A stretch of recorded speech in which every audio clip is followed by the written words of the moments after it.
So I'm Janine Perez. I am the director of the Student Success Center here in the College of Education. Alumni Panel month is the favorite time of year for me. I love to hear what our students are doing out in the field, making a difference, doing the work every day. So it's always a joy for me to be able to facilitate these sessions. So we have two alumni with us today. Alma is a two-time alumni of Lurie College. So she earned her BA in CD&S in 2015, and then her master's in speech language pathology in 2017. Her career started out at the at Natividad Hospital in Salinas, and then she moved to the school setting. She's been working for the Santa Cruz City School District since 2018, providing speech language treatment and assessment for bilingual preschoolers and TK through second grade. She has a research interest in augmentative communication and has presented at multiple conferences. We're excited to have you with us, Alma. We also have Prasanna, and Prasanna was an engineer by education and profession for several years, and then later on decided she wanted to follow her passion and become a teacher, which I'm really interested in hearing about. After completing the multiple subject credential program in 2018, she began teaching fifth grade at an elementary school in the Fremont Union School District. So welcome, Prasanna. Thanks so much for joining us. All right, so I have our initial question for the both of you is what brought you into this field, into doing the work that you're doing today? I don't mind going first. I originally wanted to be, I knew I wanted to help people, and that has always been my dream. Even when I was little, I wanted to be a pediatrician, and I felt like speech pathology was the perfect career that combined like my love for teaching with my love for anatomy and the healthcare setting.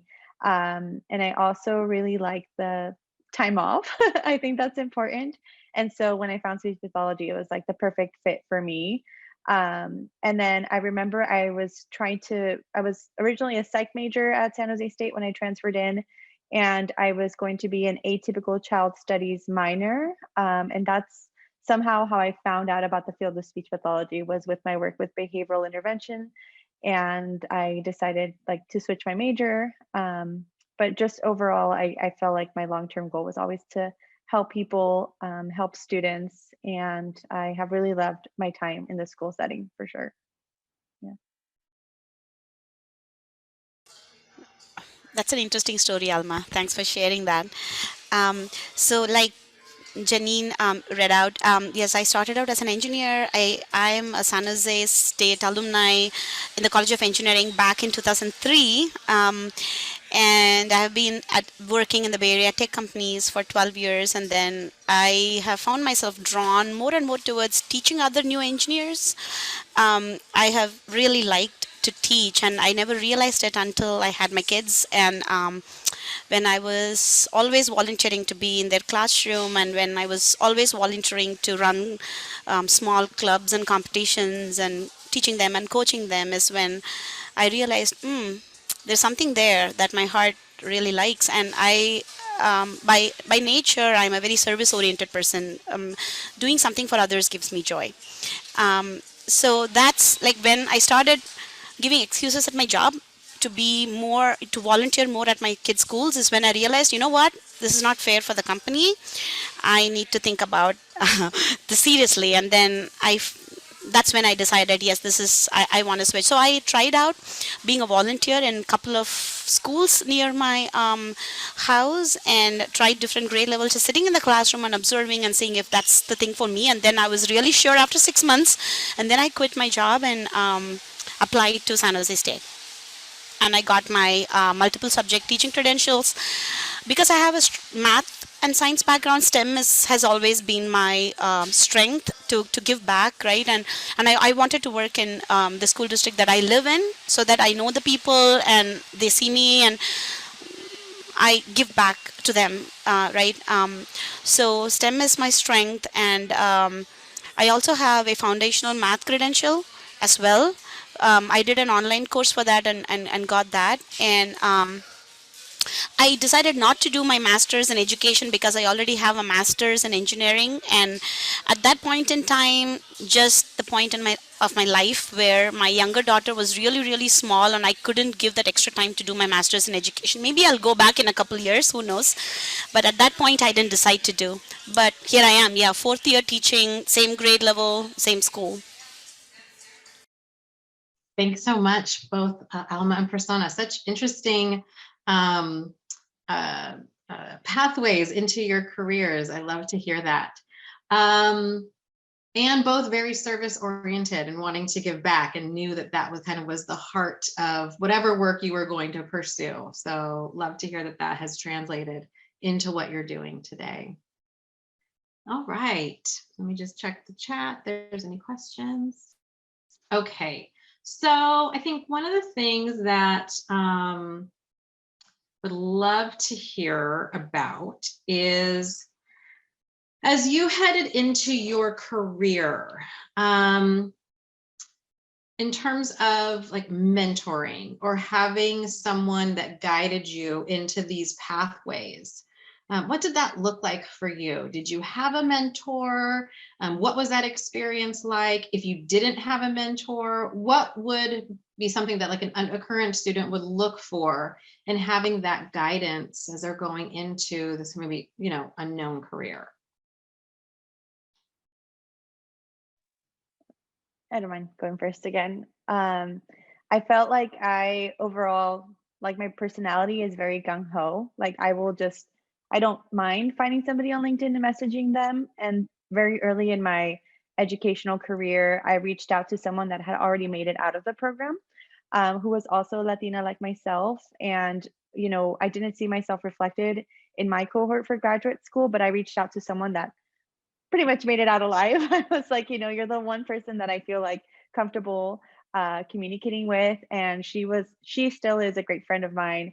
And she kind of led me through her educational experience and was like, you know, these are the classes that you need to take. And just being someone that, like I said, has made it out was very important to me. And again, I took on that role myself. There was nobody there to guide me even to finding a mentor.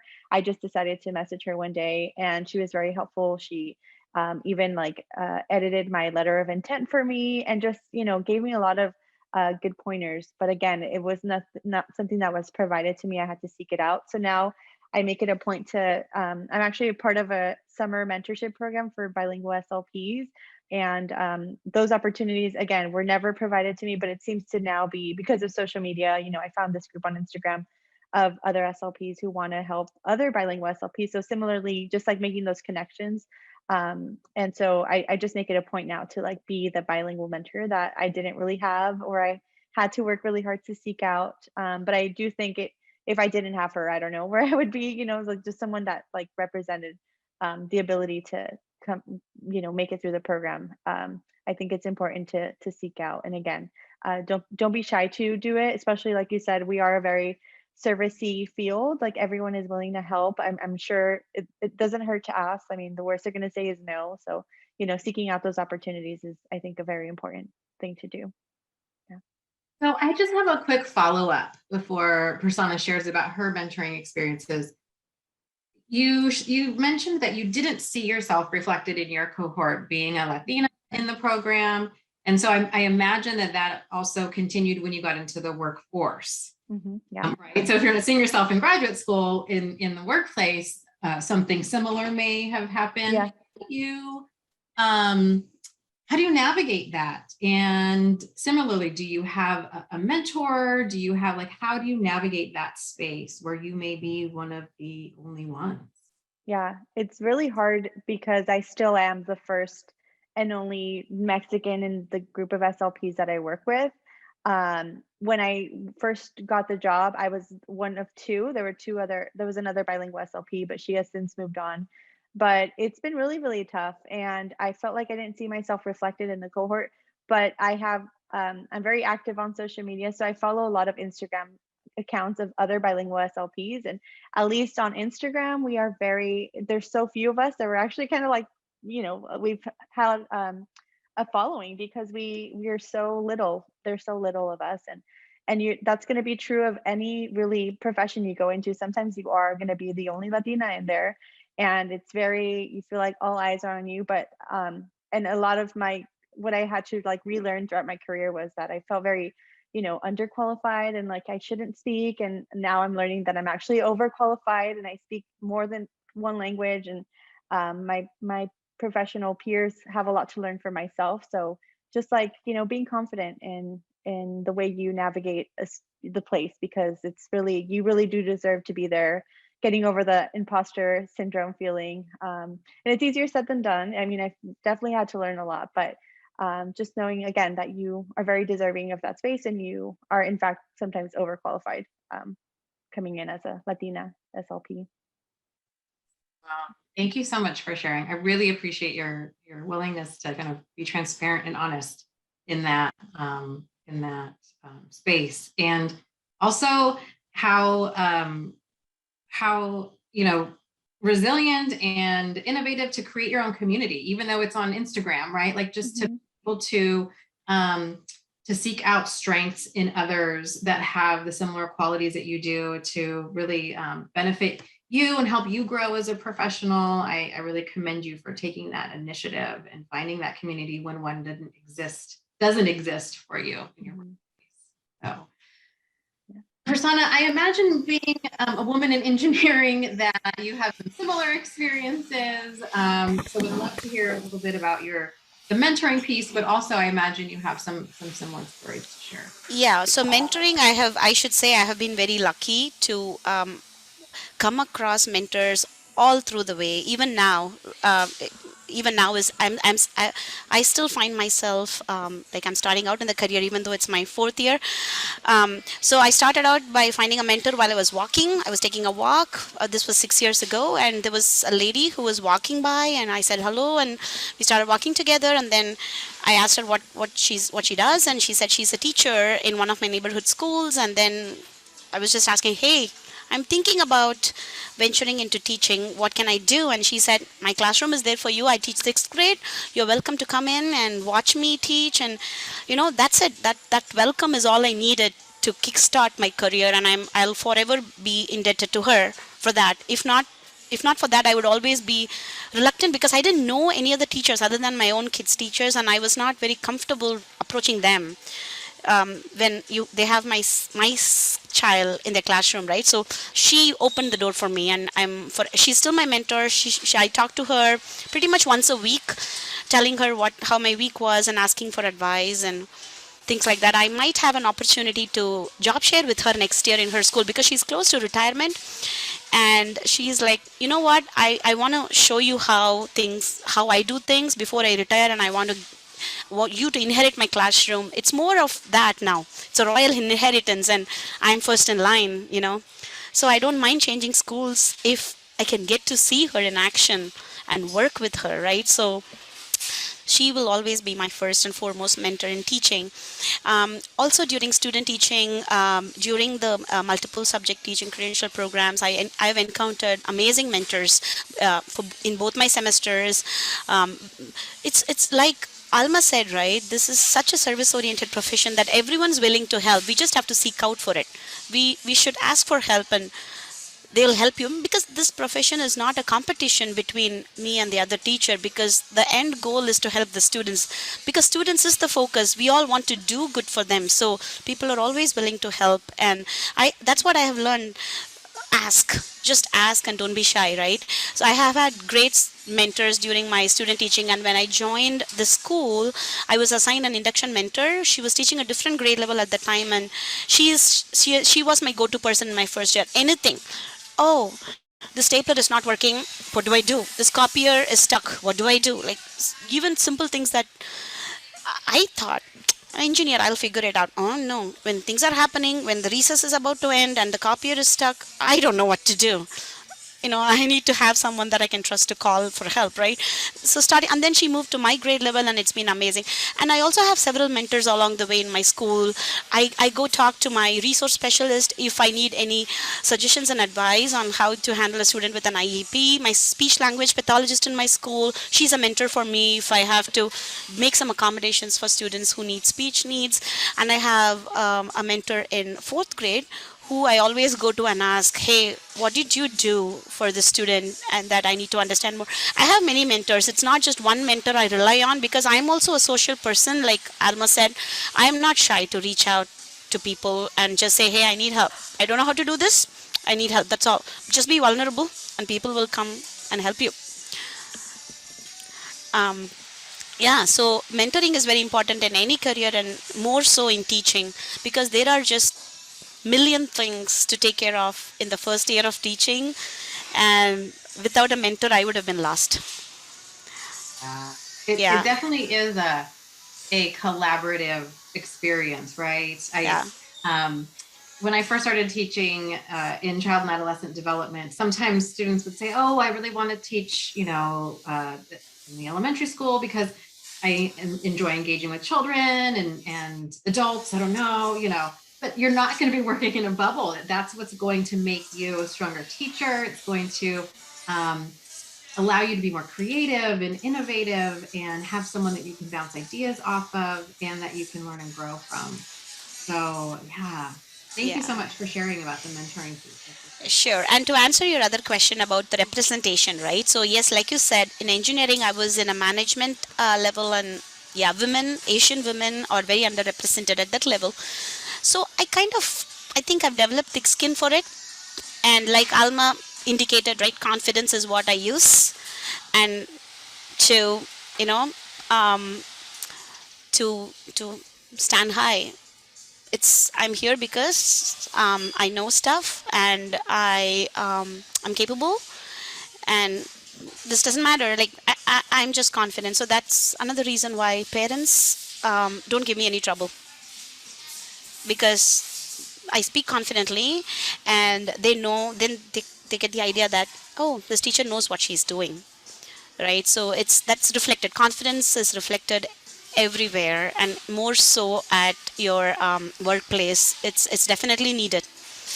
There was another thing I wanted to mention. Yes, so being that Asian teacher, who even in teaching I am underrepresented. In my school I'm the second Asian teacher.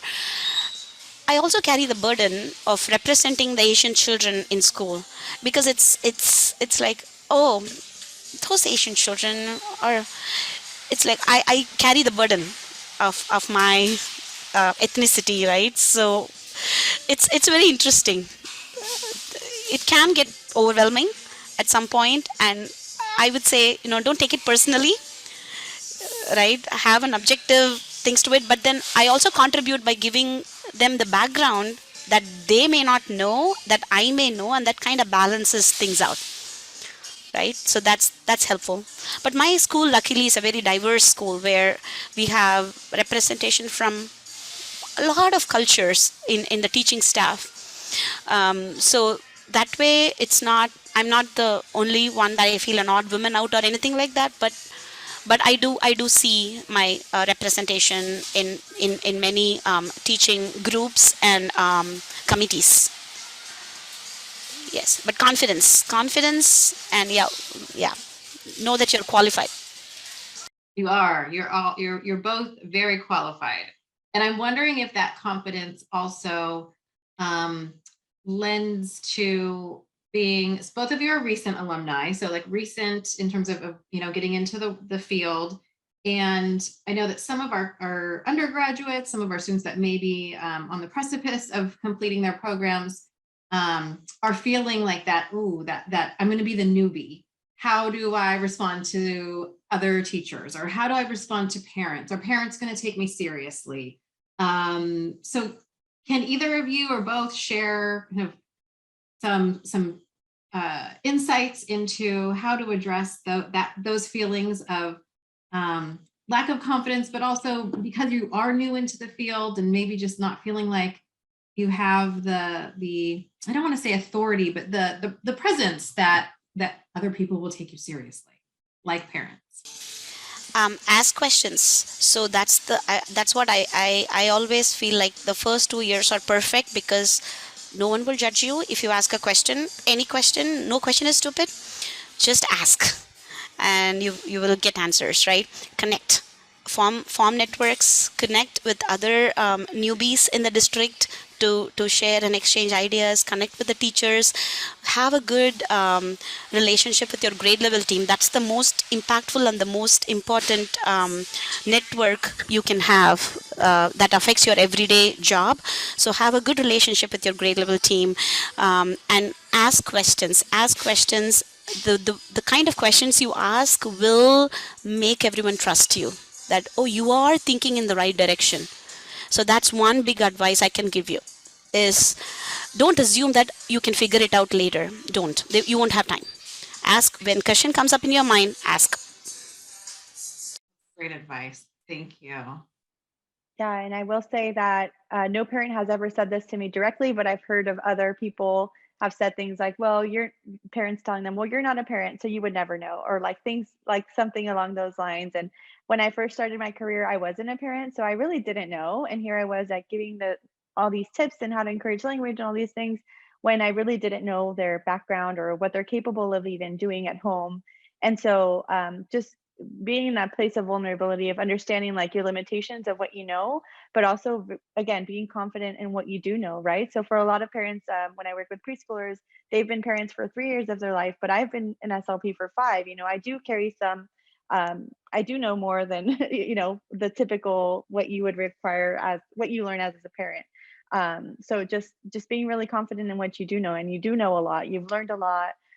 For some SLPs that I've worked with, like some of them were babysitters before this, or they have a background in education and just nurturing children. So just making sure you kind of like, if you get someone like that, like understand where they're coming from, but then also not letting them put you down, because you do know a lot. And again, grade level collaboration is key. They will like guide you through your career, just finding like if you're with the kinder teachers, just make sure you're very collaborative. I think that's like the most important part, because you will learn from them. And even within like how to work within with family, because a lot of times they have seen other kids of that family. And so I think that's important to take it with a grain of salt, I guess. What the comments that they make. Yeah. It's just to add to what Alma said about parents, right? For sure. So even my first year of teaching, I did get raised eyebrows. Like, do you really know what you're doing? Like, do you know how to teach writing? It will take a couple years. I'm not saying it will be a smooth sailing ship. It will be, there will be parents who question you. But again, it's taking that, understanding your limitations and putting forward your strengths are key, and it's not easy, right? I use the strategy where I would say, let me get back to you. That's a great concern. I truly understand your concern.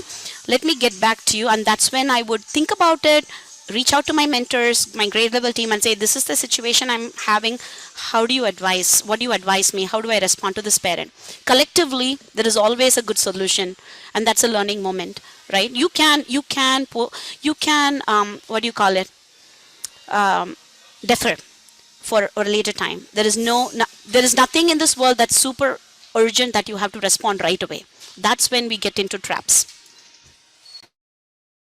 Great advice for both of you. Yeah. Using your resources, using your collaborations, taking a pause, taking a breath. And I think sometimes when you're new into the field, you want to prove to everybody you know what you're doing. And so you jump in to give those answers where, yeah, deferring or just saying, let me get back to you. That's a great question. It might be your best tool to use. Great advice. Thank you. I think I want to talk about your joy. So what brings you the greatest joy in your position right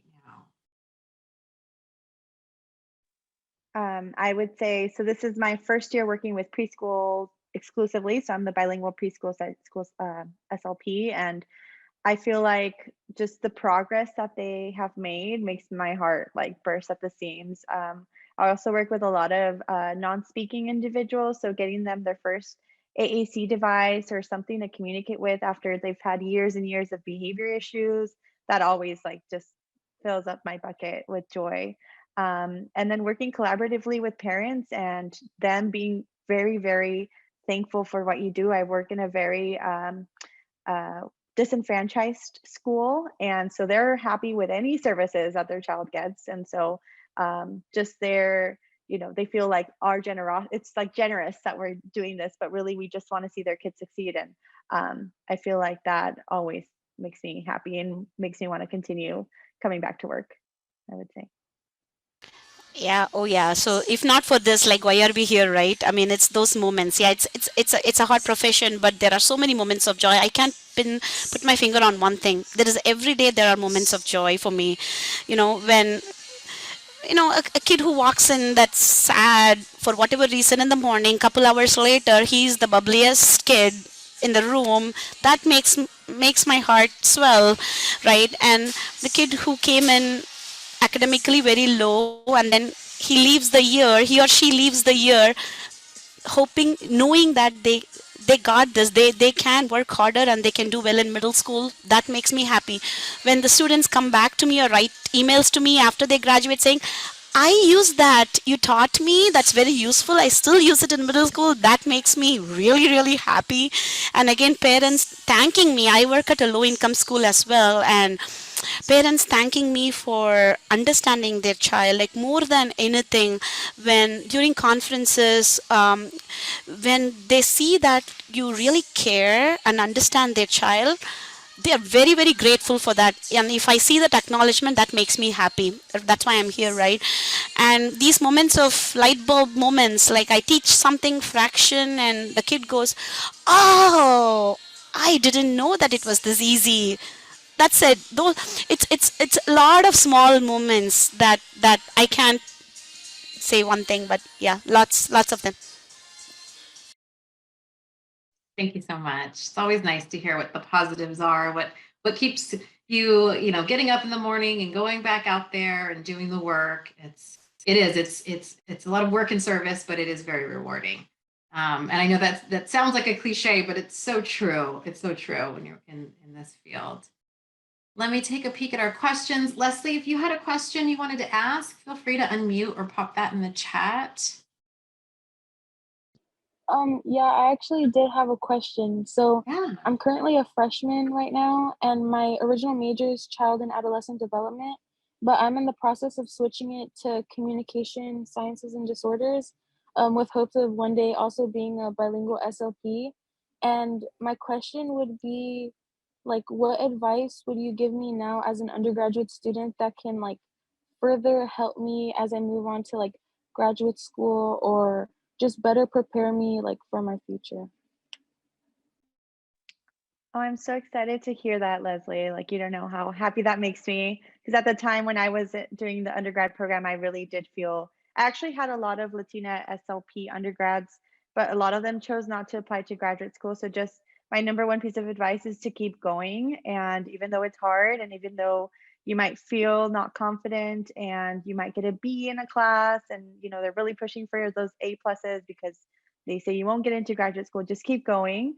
And I would say be active on the Instagram pages, or even there's like a Facebook group for future SLPs, because they are the success stories. And just know that it'll be there before you know it. You're going to be a bilingual SLP and you're going to graduate and you're going to be like, whoa, those years flew by. And yeah, just honestly, just keep going is the best motto I can give you, or the best tip of advice I can give you.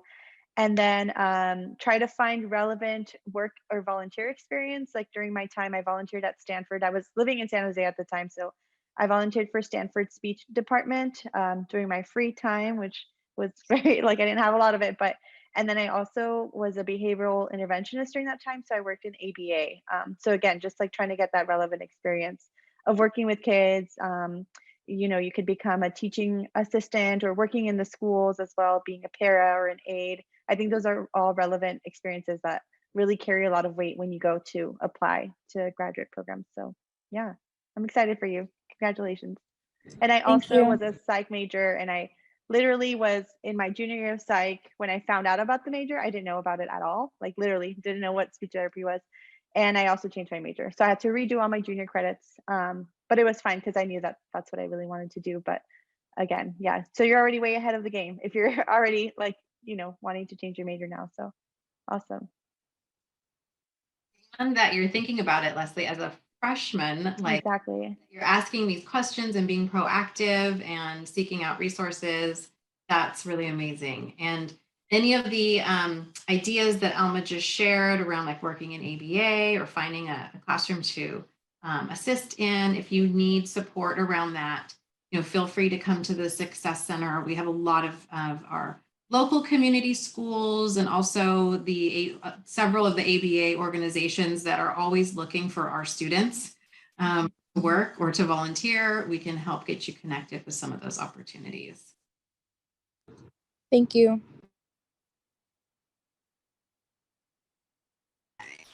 Okay, so let's talk about challenges.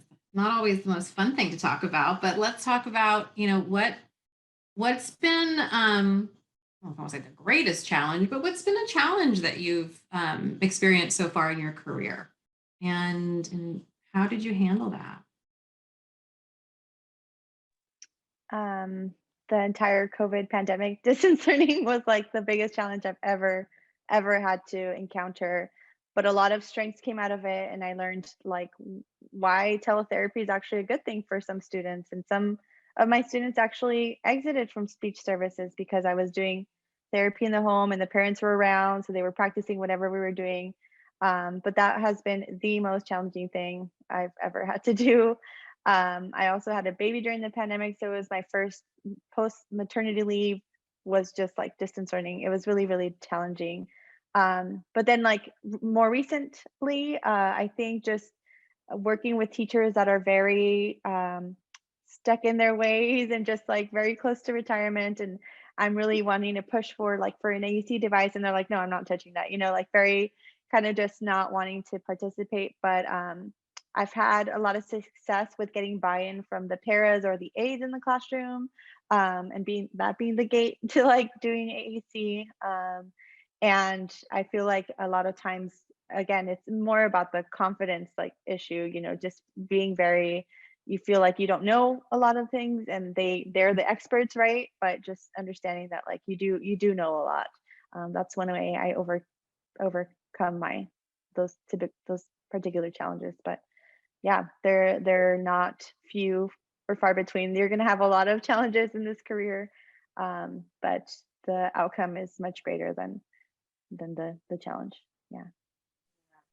What's interesting is that kind of a trend that I keep hearing between the both of you is when there are challenges or concerns is like use your resources, right? So when you are coming up against maybe someone that's pushing back on an intervention or a support for a student, like find who can be an ally with you or who can help advocate with you. And that sounds like that's probably a really key tool that you have in your pocket across a lot of different scenarios in your work. Right.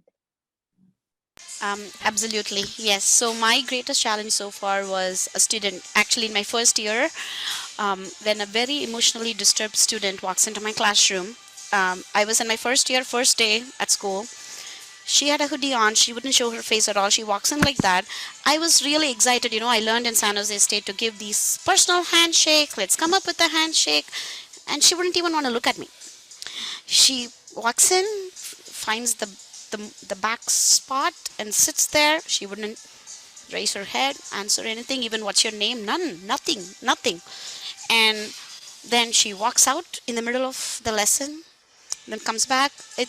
I truly was stunned. I was afraid. I didn't know what to do because I didn't learn how. I didn't learn. I don't have any notes. I don't know what to do. Right? I went again. Grade level people. I panicked and said, "What do I do with a student like that?" She just left, and so like we know her. She has gone through a lot, and just give her the space. I took that phrase, give her the space, and I gave her the space because I didn't know her background. I learned about her background. She has been in the same school for 5 years, and everyone knows about her, you know, um, student knowing for getting into trouble, student knowing for um, being disrespectful and all of that. But then I realized knowing her history is not helping me or her. So I pretended I didn't know anything about her. The next day, I welcomed her again, tried my handshake again. She wouldn't look at me. So it's just a small incident, right? But throughout the day, gave her the space, gently reminding her, giving positive reinforcement, and not showing that I knew anything about her from fourth grade teacher or third grade teacher or second grade teacher. I don't know you, you don't know me. Let's start from a clean slate. That that's what made me reach out to her, and it took me 2 trimesters to actually get her to talk to me. She wouldn't talk to me. And after 2 trimesters, I got to know from her that she was really looking forward to be in the teacher's classroom who was there before me and who I replaced. So she was so angry at me for replacing the teacher. That teacher had moved. I had no idea. So basically, that she was the greatest challenge in my career so far. And reaching out to my colleagues and asking, knowing her background, helped me form strategies on how I could give her that safe space in class. Because and also reaching out to the counselor and learning that side of things as well. Being a class teacher, we kind of have to wear hat of many things, right? Kids with speech issues, kids with learning challenges, kids with behavior challenges, gifted students, and kids with emotional challenges. And so reaching out to the key people that can advise me on specific issues that I'm seeing on how I should make my classroom management work for that student and give that student a safe space. Giving the student a safe space has worked for any challenge I face so far with any kind of student with any kind of challenges. That safe space is all they need, and they need to develop trust that we are here to help them and we care. So that's something that I learned the hard way in my first year, but that advice is something I remind myself at the beginning of every year, right? And reaching out to the experts in my school on what I could be doing differently. Sorry if I rambled on, but that was the greatest challenge I have faced. I was gonna add that the whole wearing many hats, like that is like number one in education. And I think that's why, going back to what I mentioned about distance learning being so hard, like that's why it was hard, because I was like a social worker and a counselor, and like also we had to address all of this before we even did any speech stuff, because I needed the person to calm down before we even began. So yeah, again, and I did the same as you did. I reached out to my counselor. In fact, we had some counselor SLP sessions, like the counselor was in my sessions too. So it was a lot, and you do wear many hats. I feel like, just like in education as a whole, like you just are. And the kid, if the kid is not regulated, they will not. Everything is in one ear and out the other, and that's it's very important to manage the child and the mind and the soul first before you teach anything. Yeah. Really great examples of holistic care that you provide to students, right? Recognizing that um, all of their domains are interrelated, right? They're made up of all of these different pieces, and if there is uh, if there's something that's bothering them or something that they're struggling with in one area, it's going to impact something else. And so, needing to be able to address the whole child and provide holistic support for them is so important. And having them earn your trust. And so, knowing that you had to take those steps to navigate that space where it wasn't about her doing what you were telling her to do, but providing a space for her to trust you, because it's a big part of building the relationship and being a strong teacher and a strong support provider. That's great. Thank you. Well, we have just a couple of minutes left. And so for our students that, Leslie's just starting, we've got some students that will be watching that are coming to the end of their programs. What is some advice that you would give them as they are leaving the academic space and going into the work?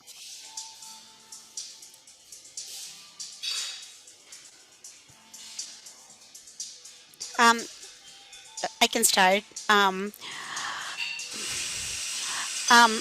don't let go of the learning mode. Like coming from freshly graduating from the university, I had a big drive, and don't let go of that. That's going to be your rocket ship, um, to get you going in the first year.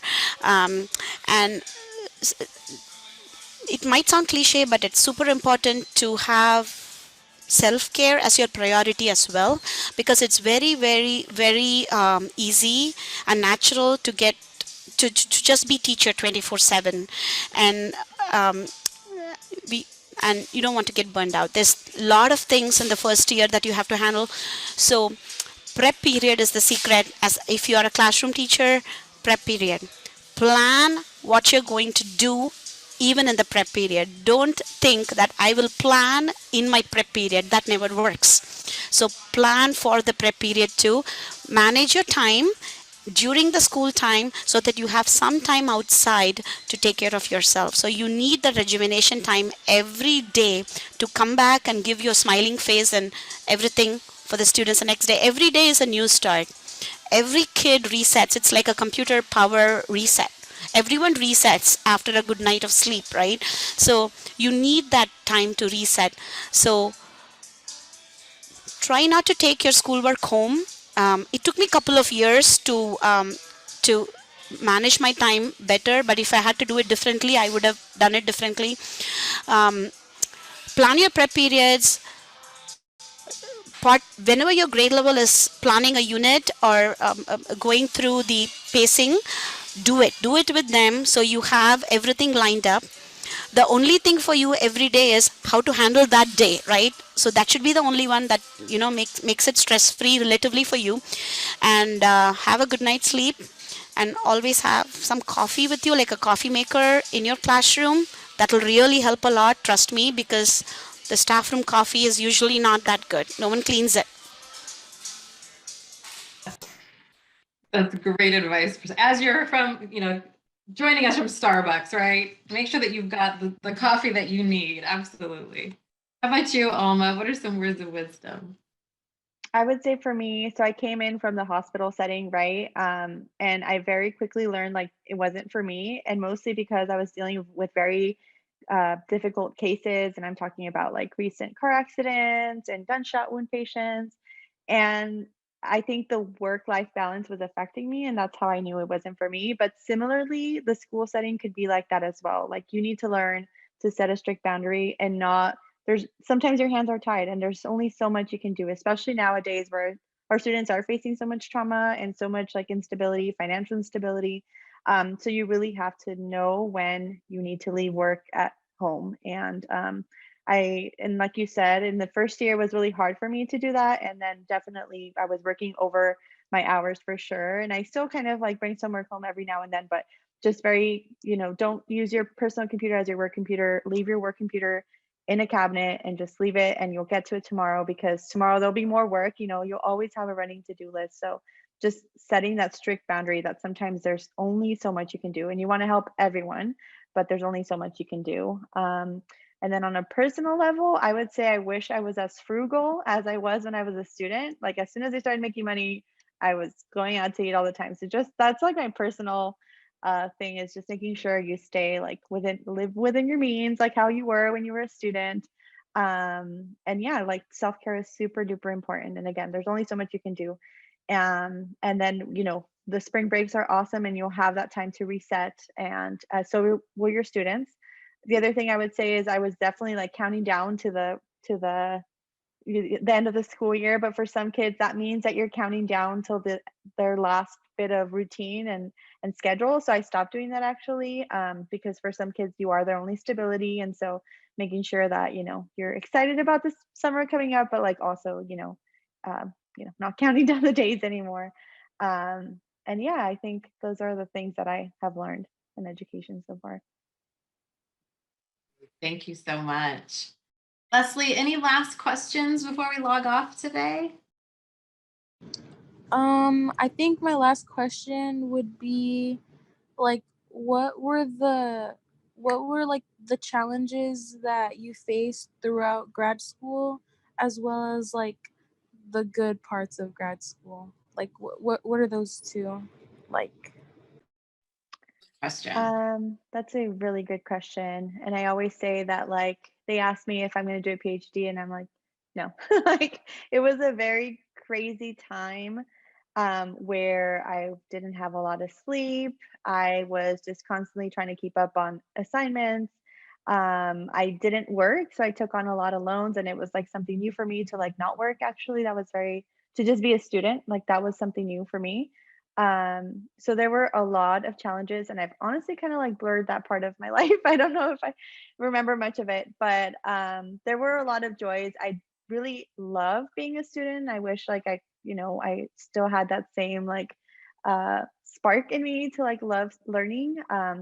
So that part, it was something that I really enjoyed. And I was a student, so I could ask a lot of questions, and I still do. But even when I was an intern, like it was, I had a lot of questions. So it was very easy for me to just ask what I needed.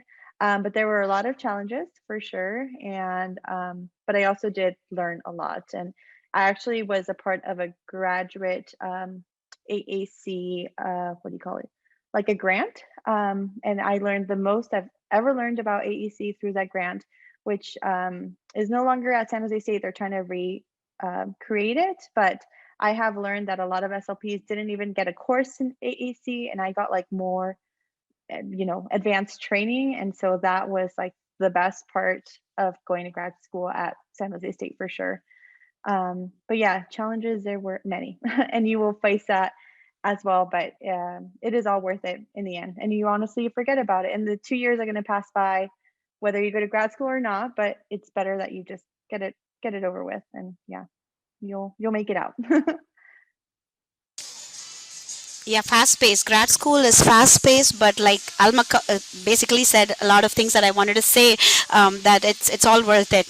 It's just that spark that comes out of it, like the research that you do and the cohort, the relationships you form, is something very different than my undergrad. I felt that you're dealing with more mature people who know what they want to do with their lives, and there's a goal, clear goal, and it's just a great feeling to actually work super hard, less sleep, hard, and you achieve that goal. It's just a great feeling. So enjoy it, and I know I did my education grad school when I was 40, right, 5 years ago. But even then, it just took me back to my 18-year-old time when I did grad school. Not 18, 21-year-old, right, when I did grad school in SJSU when I was doing my engineering. So it's a great feeling. If you are younger, you feel like you're getting more mature and older. If you're older, you feel like you're getting younger. Yeah, and I was gonna say I am still friends with all of my grad school cohort. We have a Facebook group, but besides that, like we're like actively in each other's lives. We follow each other on Instagram, and you're kind of bonded in trauma. I think you're all going through the same things that are really hard. So yeah, I love my grad school cohort. And honestly, lack of sleep actually prepares you for parenthood. I learned like I actually got less sleep. I remember there was one night I got 2 hours of sleep right before a midterm in grad school, and I was like, parenthood and postpartum, like this is a piece of cake because I'm so used to this. So yeah, it was a little traumatic, not gonna lie. And especially our program, it's very like, it's almost like nursing school. It's very, very fast paced, but it goes by really quickly and you're gonna miss it after it's all done. Yeah. Love those responses. It is something that there's a bonding experience there that takes place, and it's unlike any other. Definitely different from undergraduate. So yeah, it will come, Leslie, and you will enjoy it. It will be hard, but you will enjoy it for sure. All right, Alma and Prasanna. Alma, you've got a baby to go see, and Prasanna, you've got to get back onto vacation mode. So I want to thank you both so much for taking this hour to join us. Like I shared at the beginning, these are my favorite sessions, and this one did not disappoint. I loved hearing from both of you, your experiences, and just really grateful for the work that you're both doing in our communities and with our children. So thank you. And, keep taking care of yourselves. We need you out there doing this work, especially now. you know, where our children are experiencing so many different things and they need you. So thank you so much. Have a great night.